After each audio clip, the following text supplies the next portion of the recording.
வணக்கம். TET exam முடிச்சுட்டு வந்திருப்பீங்க. நம்ம இப்போ அதுக்கான ஆன்சர் கீ பார்க்கலாம். கீழ்கண்டவற்றுள் பிற நபர்களுடன் தொடர்பு கொள்ளும் நுண்ணறிவுடன் நெருங்கிய தொடர்புடைய நுண்ணறிவு எது அப்படின்னு கேட்டிருக்காங்க. அது சமூக நுண்ணறிவு. Option B. அதுக்கப்புறமா நம்ம பார்க்கலாம். இங்கிலீஷில் பார்த்தோம் அப்படின்னா which are the following intelligence is closely associated with interpersonal intelligence அப்படின்னா சோஷியல் இன்டெலிஜென்ஸ். அடுத்ததாக பியாஜேவின் அறிதிறன் வளர்ச்சியின் எந்த நிலையில் குழந்தை ஒரே கருத்தில் மட்டும் கவனம் செலுத்தும் தன்மை உச்சத்தில் இருக்கும் அப்படின்னு கேட்டிருக்காங்க. இதுக்கான ஆன்சர் என்ன அப்படின்னா ஆப்ஷன் பி, மனச்செயல்பாட்டுக்கு முந்தைய பருவம்.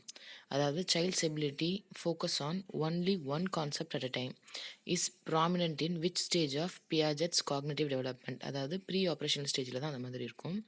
அடுத்து, கற்போரை மையமாக கொண்ட கற்பித்தல் அணுகுமுறையானது கற்றலை பயனுடையதாக்கும் என்பது என்ன கோட்பாடு அப்படின்னு கேட்டிருக்காங்க.